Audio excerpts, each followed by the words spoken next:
एक आदमी मंदिर में सेवक था। उसका काम मंदिर की साफ सफाई करना था।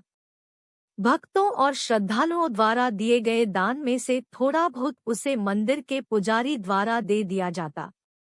इसी से उसकी गुजर बसर चल रही थी। वह अपनी जिंदगी से बहुत परेशान और दुखी था। मंदिर में काम करते करते वह दिन भर अपनी जिंदगी को लेकर शिकायतें करता रहता। एक दिन शिकायत करते हुए वह भगवान से बोला, भगवान जी, आपकी जिंदगी कितनी आसान है। आपको बस एक जगह आराम से खड़े रहना होता है। मेरी जिंदगी को देखो, कितनी कठिन जिंदगी जी रहा हूं मैं। दिन भर कड़ी मेहनत करता हूं, तब कहीं 2 जून की रोटी नसीब हो पाती है। काश मेरी जिंदगी भी आपकी तरह होती। उसकी बात सुनकर भगवान गॉड बोले, तुम जैसा सोच रहे हो वैसा नहीं है। मेरी जगह रहना बिल्कुल आसान नहीं है। मुझे बहुत सारी चीजें देखनी पड़ती है। बहुत सी व्यवस्थाएं करनी पड़ती है। ये हर किसी के बस की बात नहीं है। भगवान जी, कैसी बात कर रहे हैं आप? आपका काम आसान ही तो है। आपकी तरह तो मैं भी दिन भर खड़े रह सकता हूँ। इसमें कौन सी बड़ी बात है? मंदिर का सेवक बोला। तुम नहीं कर पाओगे। इस काम में बहुत धैर्य की आवश्यकता पड़ती है। भगवान बोले, मैं जरूर कर पाऊंगा। आप मुझे एक दिन अपनी जिंदगी जीने दीजिए। आप जैसा बताएंगे मैं वैसा ही करूंगा। मंदिर का सेवक जिद करने लगा। उसकी जिद के आगे भगवान मान गए और बोले, ठीक है, आज पूरा दिन तुम मेरी जिंदगी जियो। मैं तुम्हारी जिंदगी जीता हूँ, लेकिन मेरी जिंदगी जीने के लिए तुम्हें कुछ शर्तें माननी होगी। मैं हर शर्त मानने को तैयार हूँ। भगवान जी, सेवक बोला। ठीक है, तो ध्यान से सुनो। मंदिर में दिन भर बहुत से लोग आएंगे और तुमसे बहुत कुछ कहेंगे। कुछ तुम्हें अच्छा बोलेंगे तो कुछ बुरा। तुम्हें हर किसी की बात चुपचाप एक जगह मूर्ति की तरह खड़े रहकर धैर्य के साथ सुननी है और उन पर कोई प्रतिक्रिया नहीं देनी है। सेवक मान गया। भगवान और उसने अपनी जिंदगी एक दिन के लिए आपस में बदल ली। सेवक भगवान की जगह मूर्ति बनकर खड़ा हो गया। भगवान मंदिर की साफ सफाई का काम निपटाकर वहां से चले गए। कुछ समय बीतने के बाद मंदिर में एक धनी व्यापारी आया। भगवान से प्रार्थना करते हुए वह बोला, भगवान जी, मैं एक नई फैक्ट्री डाल रहा हूँ।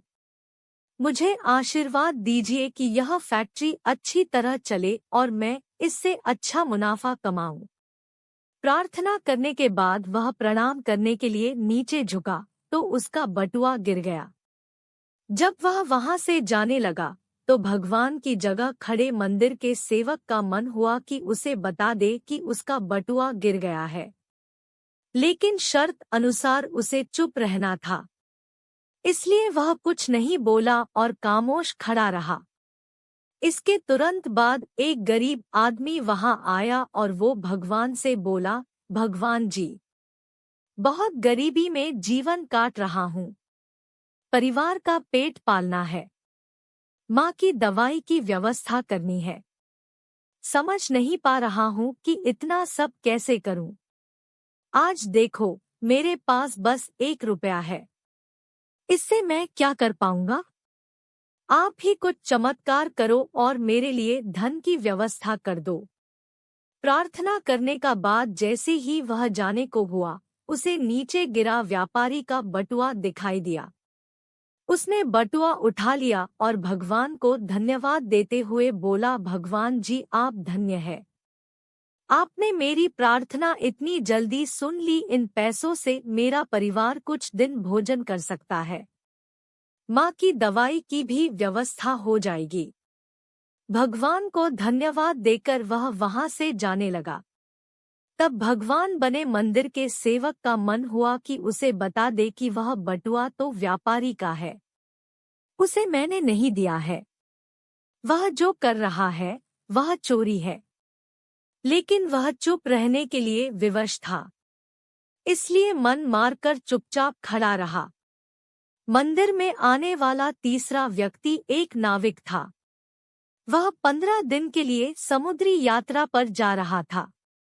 भगवान से उसने प्रार्थना की कि उसकी यात्रा सुरक्षित रहे और वह सकुशल वापस आ सके। वह प्रार्थना कर ही रहा था कि धनी व्यापारी वहां आ गया। वह अपने साथ पुलिस भी लेकर आया था। नाविक को देखकर वह पुलिस से बोला, मेरे बाद ये मंदिर में आया है। जरूर इसने ही मेरा बटुआ चुराया होगा। आप इसे गिरफ्तार कर लीजिए। पुलिस नाविक को पकड़कर ले जाने लगी। भगवान बने आदमी को अपने सामने होता हुआ ये अन्याय सहन नहीं हुआ। शर्त अनुसार उसे चुप रहना था, लेकिन उसे लगा कि बहुत गलत हो चुका है। यदि अब मैं चुप रहा तो एक बेकसूर आदमी को व्यर्थ में ही सजा भुगतनी पड़ेगी। उसने अपनी चुप्पी तोड़ते हुए कहा, आप गलत व्यक्ति को पकड़कर ले जा रहे हैं। ये बटुआ इस नाविक ने नहीं, बल्कि इसके पहले आए गरीब व्यक्ति ने चुराया है। मैं भगवान हूँ और मैंने सब देखा है। पुलिस भगवान की बात कैसे नहीं मानती। उनकी बात मानकर उन्होंने नाविक को छोड़ दिया और उस गरीब आदमी को पकड़ लिया जिसने बटुआ लिया था। शाम को जब भगवान वापस आए तो मंदिर के सेवक ने पूरे दिन का वृतांत सुनाते हुए उन्हें गर्व के साथ बताया कि आज मैंने एक व्यक्ति के साथ अन्याय होने से रोका है।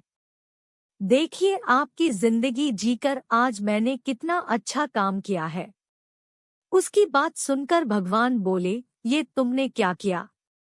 मैंने तुमसे कहा था कि चुपचाप मूर्ति बनकर खड़े रहना, लेकिन वैसा न कर तुमने मेरी पूरी योजना पर पानी फेर दिया। उस धनी व्यापारी ने बुरे कर्मों द्वारा इतना धन कमाया है।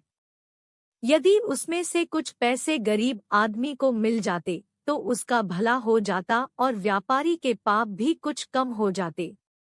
जिस नाविक को तुमने समुद्री यात्रा पर भेज दिया है, अब वह जीवित वापस नहीं आ पाएगा। समुद्र में बहुत बड़ा तूफान आने वाला है। यदि वह कुछ दिन जेल में रहता तो कम से कम बच जाता। सेवक को यह सुनकर एहसास हुआ कि वह तो बस वही देख पा रहा था जो आंखों के सामने हो रहा था।